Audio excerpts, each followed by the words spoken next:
अमीर वर्सेस गरीब की mini motor bike race. Singrauli नाम के एक गांव में पुनीत नाम का एक गरीब लड़का हुआ करता था। वो शाम को रेलवे स्टेशन पर समोसा बेचता था और दिन में कॉलेज जाता था। हर दिन कॉलेज से लौटते वक्त बाइक के शोरूम के पास ठहरकर उन बाइक्स को बहुत आस से देखता था।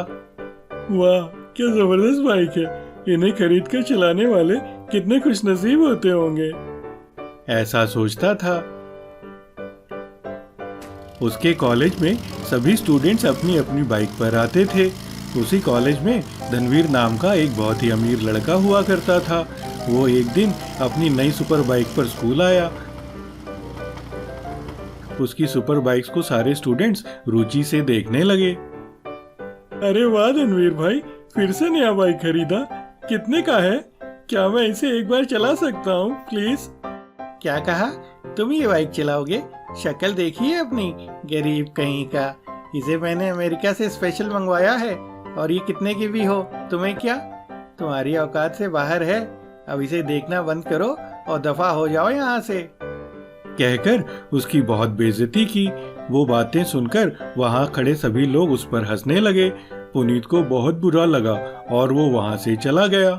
पुनीत के पिता एक गरीब कारपेंटर थे। उनका नाम श्रीनाथ था। एक दिन किसी के यहाँ अपना काम खत्म करके मालिक से पैसे ले रहा था। तभी उसने वहाँ एक पुरानी खटारा बाइक को देखा। ओके, हो गया भाई, क्या देख रहा है? ये बाइक तो बहुत पुरानी हो गई है और काफी टाइम से चली भी नहीं है और मेरे बेटे ने कार खरीद ली है, इसलिए इसे कोई नहीं चलाता। और चाहो तो तुम ले जाओ, और लेकिन ये स्टार्ट होगी या नहीं ये मुझे नहीं पता। बहुत बहुत धन्यवाद साहब, मेरे बेटे को बाइक बहुत पसंद है, वो बेचारा कई दिनों से मांग रहा था। मैं आपका एहसान कभी नहीं भूलूंगा साहब। इस तरह श्रीनाथ उस बाइक को लेकर घर आया। उस बाइक को देखकर पुनीत खुशी से झूम उठा।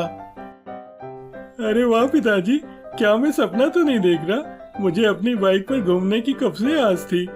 वो क्या बोलते हैं, थैंक यू वेरी मच पिताजी, कहकर खुशी से नाचने लगा।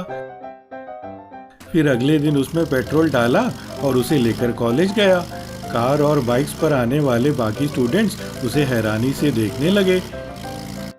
कॉलेज खत्म होने के बाद पुनीत अपनी बाइक को स्टार्ट करने की कोशिश किया, पर वो चालू नहीं हुई। क्या रे, स्टार्ट नहीं हो रही? लगता है तुम्हारा बाप इसे किसी कबाड़ी के यहाँ से उठाकर लाया होगा। इसका इंजन सीज हो गया होगा। कितना भी पेट्रोल डालो ये स्टार्ट नहीं होगी और इसे रिपेयर कराने की तुम्हारी स्थिति ही नहीं है। अब तेरे पास इस कबाड़ को धक्का मार के घर ले जाने के अलावा और कोई चारा नहीं है। वो बेचारा जब बाइक को धक्का मार के ले जा रहा था तो सब लोग उसका मजाक उड़ाकर उस पर हंस रहे थे। एक दिन कॉलेज के बाहर इकट्ठा होकर सब बात कर रहे थे। अरे कुछ पता भी है, ब्रेडस्टोन टायर कंपनी वाले इस बार हमारे गांव में बाइक रेस कंपटीशन के लिए आने वाले हैं। उसमें जीतने वाले को 3 लाख रुपए का इनाम मिलेगा। ये सुनकर पुनीत सोच में पड़ गया। घर पहुंचकर पुनीत बाइक कंपटीशन के बारे में सोच रहा था। अगर मेरी बाइक खराब ना होती तो मैं इस कंपटीशन में हिस्सा जरूर लेता। तभी उसके घर के सामने एक गैस सिलेंडर वाला टेम्पो आकर रुका। फिर डिलीवरी बॉय सिलेंडर लेकर आया और उसके वहां रखकर चला गया। ये देखते ही पुनीत को एक आइडिया सूझा। वो मैकेनिक शॉप पर गया और कुछ वायर्स, मीटर्स, ट्यूब्स और पाइप्स लेकर आया। फिर गैस सिलेंडर को इन सबके इस्तेमाल से बाइक में जोड़कर फिट कर दिया। फिर बाइक को जैसे ही स्टार्ट किया वो स्टार्ट हो गई। अगले दिन बाइक रेस कंपटीशन के लिए सभी बाइक्स तैयार खड़े थे।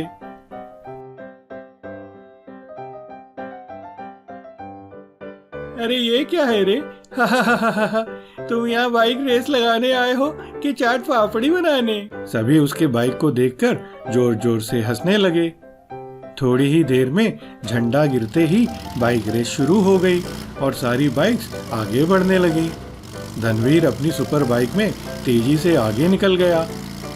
तभी सबसे पीछे चल रहा पुनीत ने अपनी बाइक की स्पीड बढ़ाया और एक एक करके सभी बाइक्स को ओवरटेक करने लगा और देखते ही देखते वो धनवीर की बाइक को भी पार करके आगे निकल गया।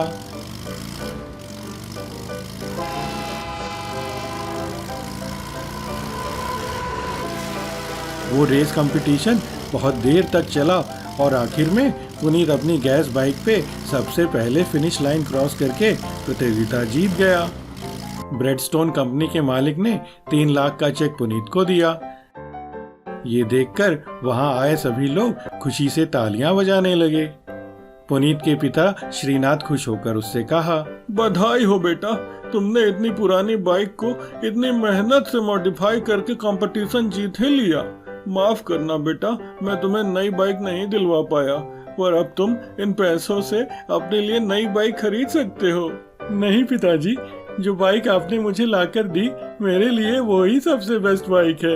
ये पैसे आप रख लो, इन्हें हम लोग अपने घर के लिए इस्तेमाल करेंगे। फिर धनवीर और बाकी लोग अपनी गलती मानकर अपने बुरे व्यवहार के लिए माफी मांगी। मेरे को माफ कर दो पुनीत भाई।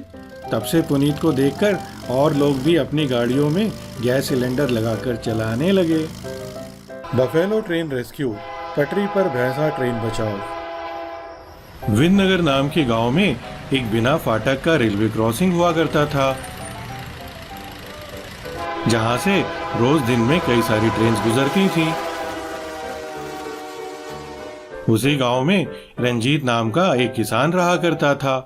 उसके पास एक भैंसा था जिसे वो खेत जोतने और सामान यहाँ वहां लाने ले जाने के लिए इस्तेमाल करता था। उसे अपने भैंसे से बहुत लगाव था। एक दिन रंजीत अपनी बीवी से, सुनती हो, मैं फसल बेचने शहर जा रहा हूँ, वापस आने में थोड़ी देर हो जाएगी, तुम अपना और घर दोनों का ख्याल रखना। ठीक है जी, आप भी आराम से जाना। और सुनिए, जा ही रहे हैं तो इस भैंसा को बेचकर एक नया ट्रैक्टर ही ले लीजिए, उससे आपका काम भी जल्दी हो जाया करेगा और ज्यादा मेहनत भी नहीं लगेगी। अरे ये क्या बोल रही हो, वो भैंसा हमारे परिवार का हिस्सा है और मेरे लिए बहुत लक्की भी है। आज के बाद कभी भी उसे बेचने की बात मेरे सामने मत करना, नहीं तो मुझसे बुरा कोई नहीं होगा। कहकर गुस्से में शहर के लिए रवाना हो गया। रास्ते पर एक ट्रेन क्रॉसिंग था। रंजीत अपनी फसल को भैंसा गाड़ी पे लादकर ट्रेन क्रॉसिंग के पास पहुंचकर उसे क्रॉस करने ही वाला था कि तभी भैंसा वहीं पटरी पर रुक गया। रंजीत अपने भैंसा से, क्या रे, तू हर बार यहीं आकर रुक जाता है, मेरे तो समझ के बाहर है। इतने में एक ट्रेन बहुत तेजी से उस पटरी पर आने लगी। ट्रेन के ड्राइवर कमलनाथ ने दूर से पटरी पर खड़ी भैंसा गाड़ी को देखकर तुरंत इमरजेंसी ब्रेक लगाए। कमलनाथ फिर रंजीत के पास आकर बोला, क्या रे, तू हर बार अपनी भैंसा गाड़ी यहीं रेलवे क्रॉसिंग के पास आके रोक देता है, शर्म नहीं आती तुझे? कितनी बार कहा है, तू सुधरेगा नहीं क्या? ओ भाई, थोड़ी तमीज से बात करो, मैंने ये जानबूझकर नहीं किया है, वो अपने आप यहाँ रुक जाता है, मुझे नहीं पता ऐसा क्यों हो रहा है।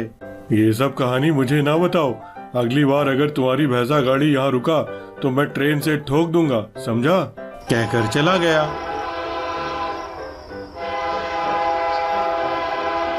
जब ये सब चल रहा था तब उसी गांव में डाकुओं का एक गैंग एक गुफा में इकट्ठा हुए थे। डाकुओं का सरदार, अरे जिंदगी में पहली बार इतना बड़ा हाथ मारने का मौका मिला है। कल हमारे गांव से करोड़ों का सोना और पैसा लेकर एक ट्रेन गुजरेगी। हम उस ट्रेन की पटरी पर एक खड्डा खोदेंगे। जैसे ही वो ट्रेन पटरी से उस खड्डे में गिरेगी, हम वो सारा सोना और पैसा आसानी से लूट लेंगे। एक बार ये माल हाथ लग गया तो जिंदगी में कभी डाका डालने की जरूरत नहीं पड़ेगी। ही ही ही ही ही ही ही ही। उस रात डाकुओं ने पटरी पर बारूद लगाकर एक धमाका किया और पटरी को उड़ाकर एक बड़ा सा खड्डा बना दिया। अगले दिन रंजीत हमेशा की तरह अपनी भैंसा गाड़ी में जा रहा था। और फिर से ठीक ट्रेन क्रॉसिंग पर आकर भैंसा रुक गया। रंजीत अपनी भैंसा को देखकर, क्या रे, तू फिर यहीं पर आकर रुक गया? इस बार वो ट्रेन ड्राइवर आएगा तो हम दोनों पे ट्रेन चढ़ा देगा, कहकर नीचे उतरा और भैंसा गाड़ी को पीछे से धक्का मारकर पटरी से उतारने की कोशिश करने लगा। दूर खड़ा डाकुओं का सरदार अपने आदमियों के साथ छिपकर देख रहा था। अरे कौन है ये गधा जो एकदम पटरी पर आकर रुक गया?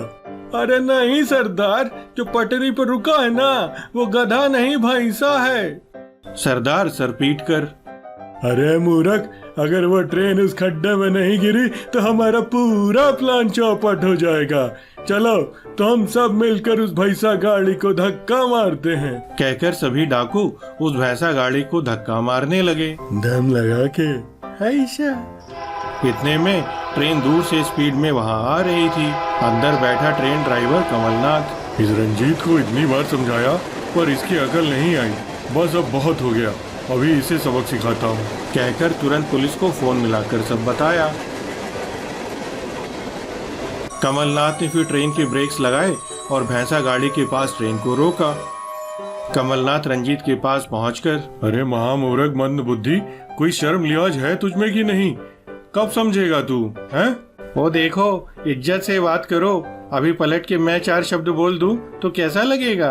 अभी दोनों बहस कर ही रहे थे कि इतने में पुलिस वाले मौके पर पहुंच गए।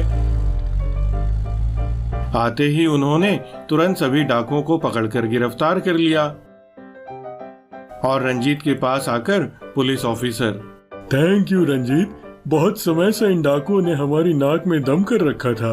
आज तुम्हारी वजह से हम इनको पकड़ पाए। अगर ये यहाँ हैं, इसका मतलब जरूर कुछ बड़ा प्लान किया होगा। इतने में एक कांस्टेबल दौड़ा दौड़ा वहां आया। सर आप मेरे साथ आइए सर, बहुत अर्जेंट है सर, जल्दी चलिए। सब वहां आगे जाकर देखे तो ट्रेन पटरी टूटी पड़ी थी और बड़ा सा खड्डा बना हुआ था। तब कमलनाथ रंजीत से, आज मेरी ट्रेन को, उसमें बैठे सभी यात्रियों को और देश के बहुत सारे धन को बचाया है तुमने। तुम्हारा बहुत बहुत धन्यवाद रंजीत। धन्यवाद मुझे नहीं, मेरे भैंसा को बोलो। हाँ, ये सब उसकी वजह से है। तब कमलनाथ जाकर रंजीत के भैंसा को बोला, श्री श्री 1008 भैंसा देव जी, आपका बहुत बहुत धन्यवाद। ये देखकर सभी हंसने लगे। सिंगरौली नाम के गांव में एक रेलवे स्टेशन हुआ करता था, जहां से बहुत सारी ट्रेन गुजरती थीं। वहां एक डायमंड रेलवे क्रॉसिंग भी था। पूरब से पश्चिम, उत्तर से दक्षिण जाने वाली ट्रेन वहां से क्रॉस होकर जाते थे। उसी गांव के पास एक बहुत बड़ा खदान हुआ करता था।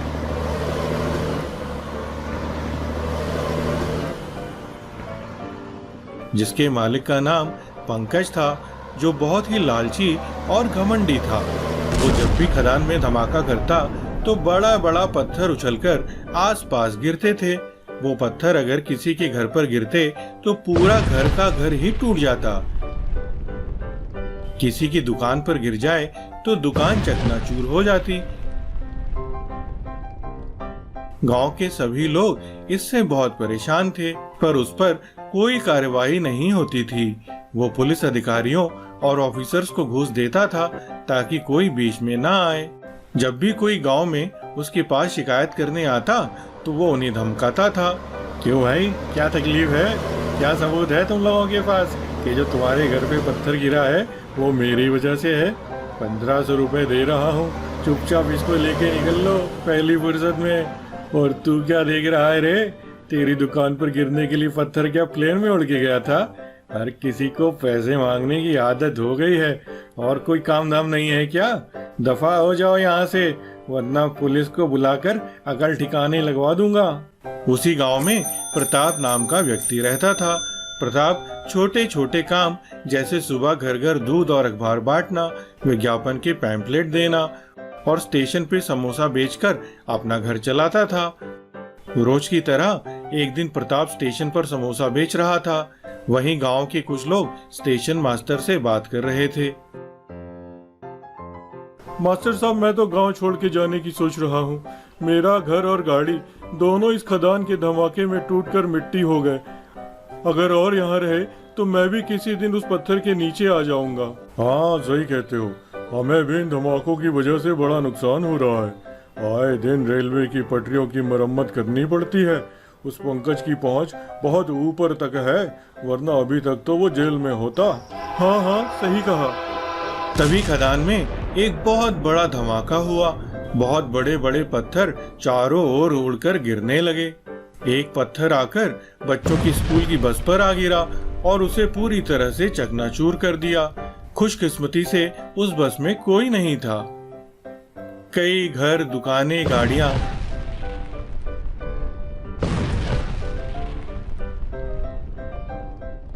इस धमाके से निकले बड़े बड़े पत्थरों से टूट गए।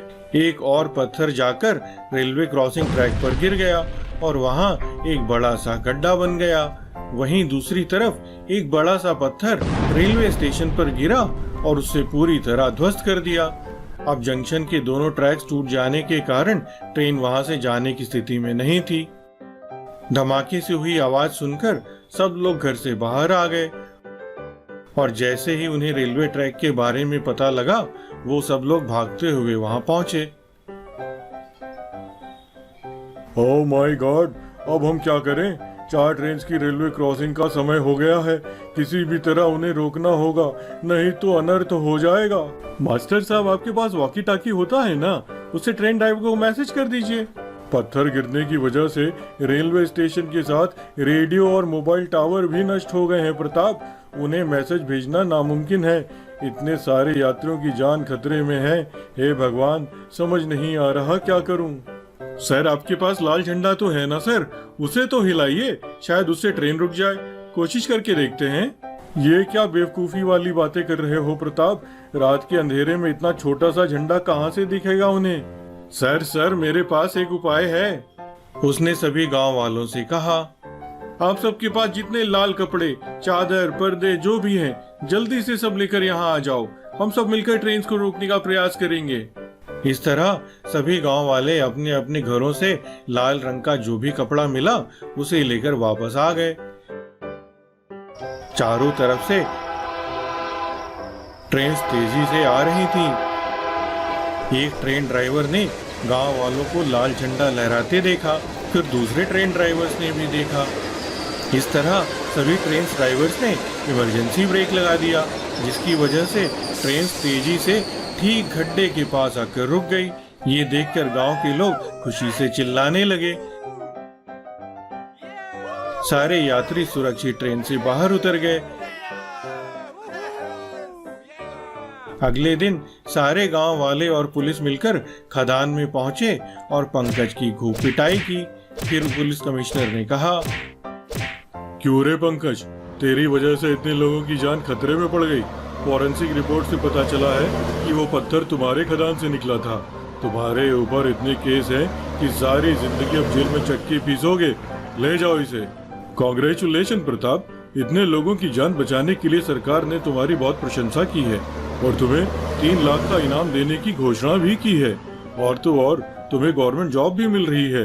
अब तुम नौकरी करते हुए खुशी से जीना। उस दिन से प्रताप नौकरी करते हुए आराम से अपनी जिंदगी गुजारने लगा।